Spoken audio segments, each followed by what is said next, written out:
La historia de Galicia es la historia del mar, nutriéndose del mar y luchando contra el mar, siempre interaccionando. Y la historia del mar, la historia de Galicia, también es la historia de sus gentes.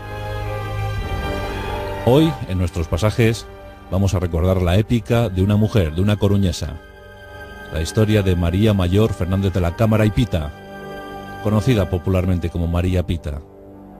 Este capítulo bien se pudiera llamar Cuando la sociedad civil se unió a la militar para combatir el peligro que llegaba desde el mar, desde allende fronteras. Mayo de 1589. El acto heroico de una mujer, el símbolo de un país. La historia de María Pita.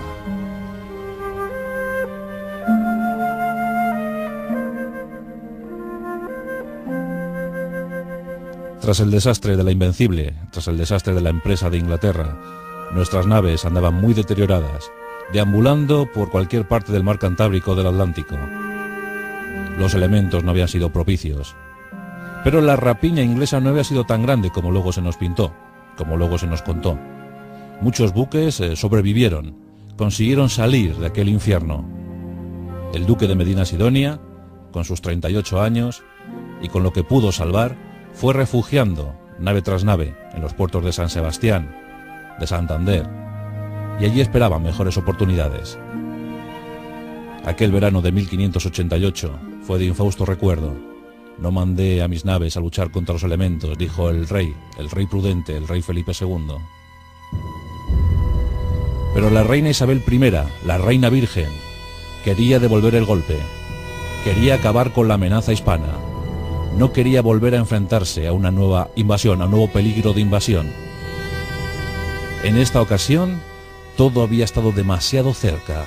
Las tropas de Alejandro Farnesio en el continente y los buques de Medina Sidonia merodeando las costas británicas.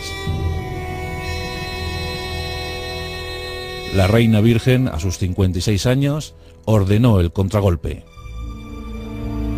Ordenó lanzar una flota contra España. Ella misma aprovisionó 6 buques reales, 6 galeones reales. A estos se sumó el empeño entusiasta de muchos mercaderes, de muchos comerciantes británicos que veían en España la obtención de pingües beneficios. Y poco a poco se fue armando la flota, se fue arbolando. Más de 130 naves, más de 130 buques se habían preparado en Inglaterra. Galeones, buques mercantes artillados, buques, barcos de mayor o menor calibre. Al frente de ellos, el almirante Norris y un nombre para el olvido, un corsario, el temible Francis Drake, Sir Francis Drake. Con su galeón invencible, el Golden Hind, la Cierva Dorada. El 13 de abril de 1589, la flota británica zarpaba rumbo a España.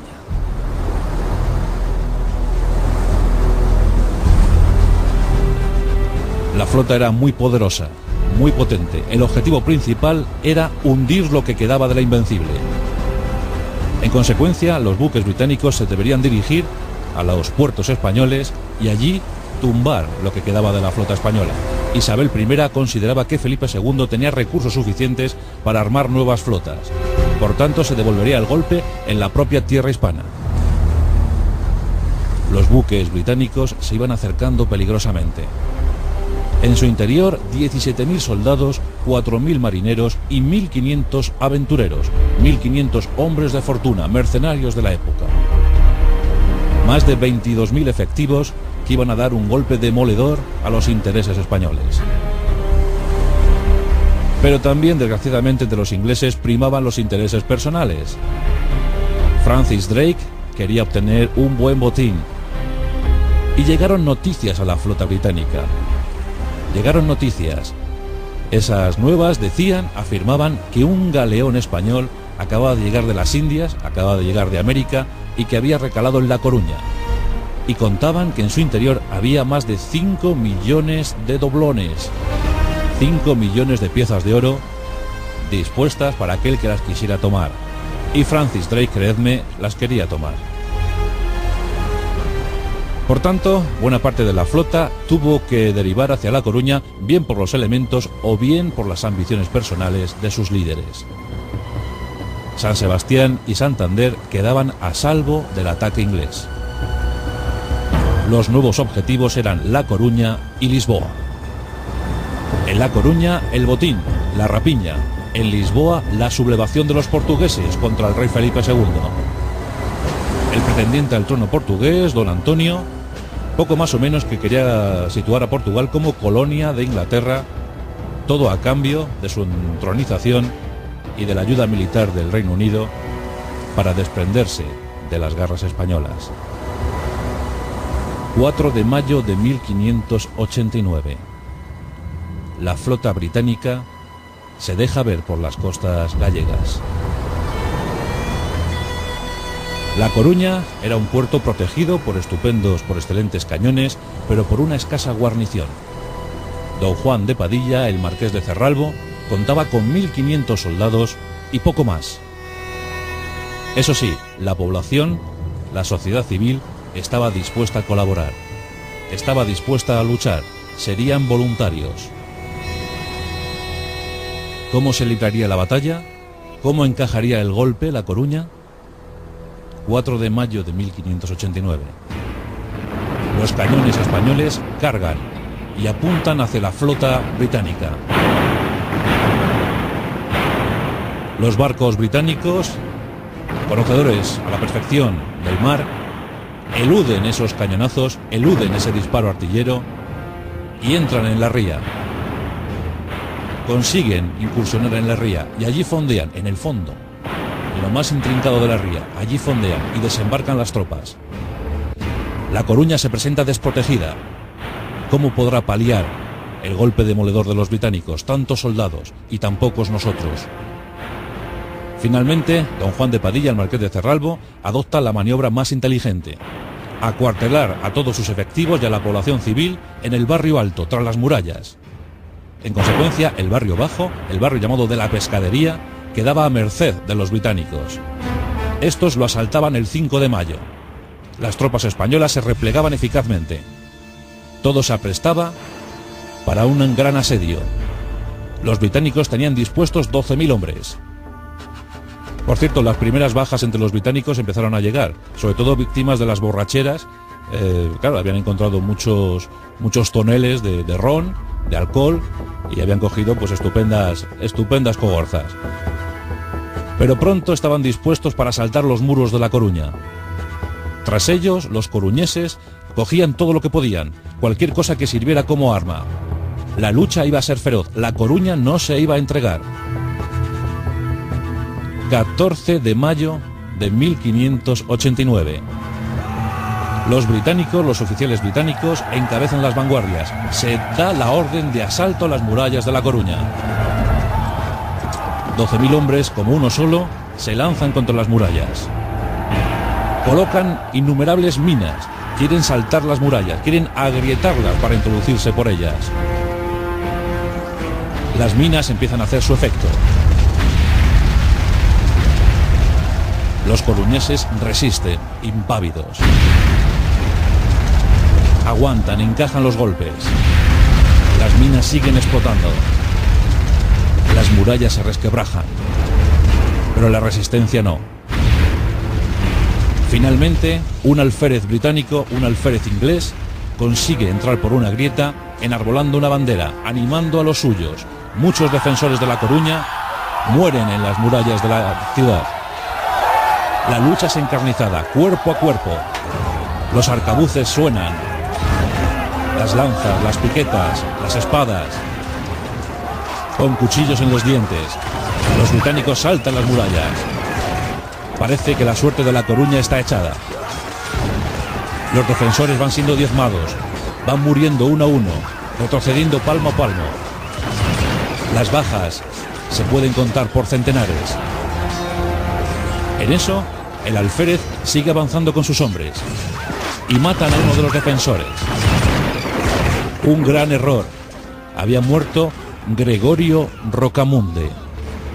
Gregorio Rocamunde era un defensor, pero no solo eso, era el marido de María Mayor Fernández de la Cámara y Pita, era el marido de María Pita, una muchacha gallega nacida en torno a 1562, un abanico entre 1562 y 1568. En consecuencia era una veinteañera que estaba luchando al lado de su marido. Cuando vio a este caer, dicen que cogió su arcabuz y disparó al alférez británico.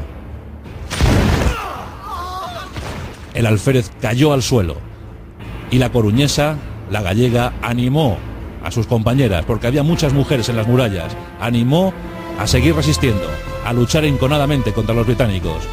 Las mujeres, los niños, la sociedad civil y los militares entonces entendieron que había que resistir y se lanzaron contra las murallas. Fue el empeño de un pueblo que, como uno solo, consiguieron repeler el ataque británico. Causaron cientos de bajas a los británicos, cientos de bajas. Y ante la inminente llegada de refuerzos españoles, los británicos optaron por la retirada. Lo inimaginable, lo impensable, los apenas 1500 defensores, apoyados por todo el pueblo de La Coruña, habían expulsado a los británicos. Estos a duras penas subieron a sus galeones, a sus barcos y huyeron del lugar. La Coruña había sido salvada. María Pita entraba en la leyenda.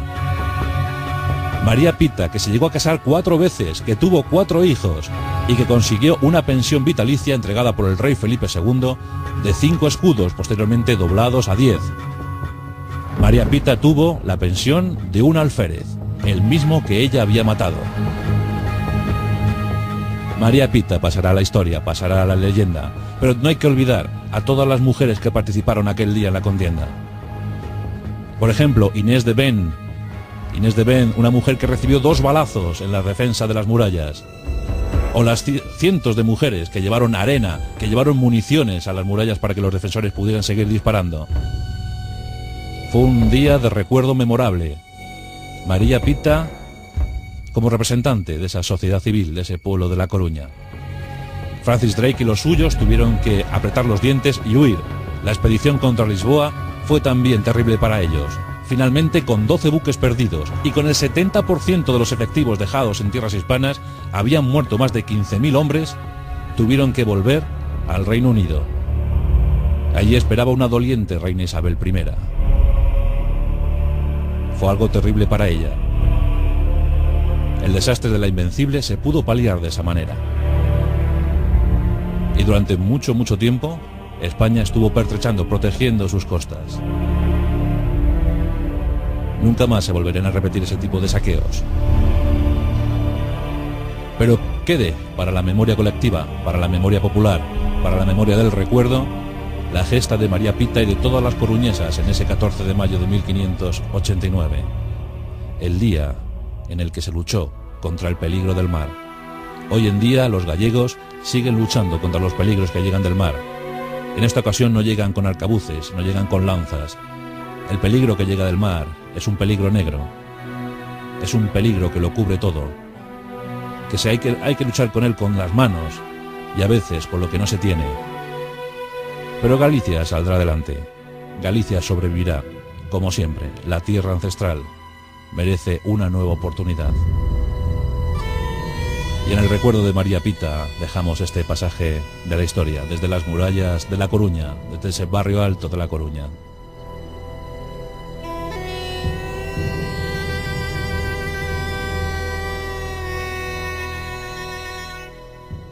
Las ayudas para María Pita llegaron, pero para otras mujeres coruñesas no llegaron. Inés de Ben, por ejemplo, otra de las heroínas, no consiguió nunca ningún resultado, no consiguió nunca ninguna pensión. Ojalá que en estos días inciertos las ayudas lleguen para todos, porque todos han luchado por igual.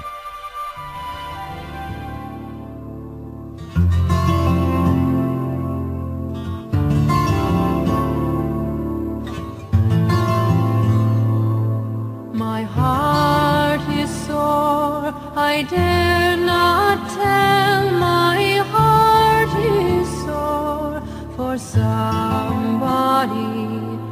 I would walk a winter's.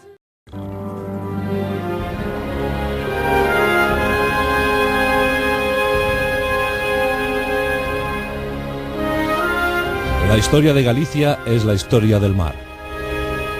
nutriéndose del mar y luchando contra el mar, siempre interaccionando. Y la historia del mar, la historia de Galicia, también es la historia de sus gentes. Hoy, pero la rapiña inglesa no había sido tan grande como luego se nos pintó, como luego se nos contó. Muchos buques sobrevivieron, consiguieron salir de aquel infierno. El duque de Medina Sidonia, con sus 38 años, y con lo que pudo salvar, fue refugiando, nave tras nave, en los puertos de San Sebastián, de Santander, y allí esperaban mejores oportunidades. Aquel verano de 1588 fue de infausto recuerdo. No mandé a mis naves a luchar contra los elementos, dijo el rey prudente, el rey Felipe II. Pero la reina Isabel I, la reina virgen, quería devolver el golpe, quería acabar con la amenaza hispana, no quería volver a enfrentarse a una nueva invasión, a un nuevo peligro de invasión. En esta ocasión, en nuestros pasajes, vamos a recordar la épica de una mujer, de una coruñesa, la historia de María Mayor Fernández de la Cámara y Pita, conocida popularmente como María Pita. Este capítulo bien se pudiera llamar Cuando la sociedad civil se unió a la militar para combatir el peligro que llegaba desde el mar, desde allende fronteras. Mayo de 1589. El acto heroico de una mujer, el símbolo de un país. La historia de María Pita.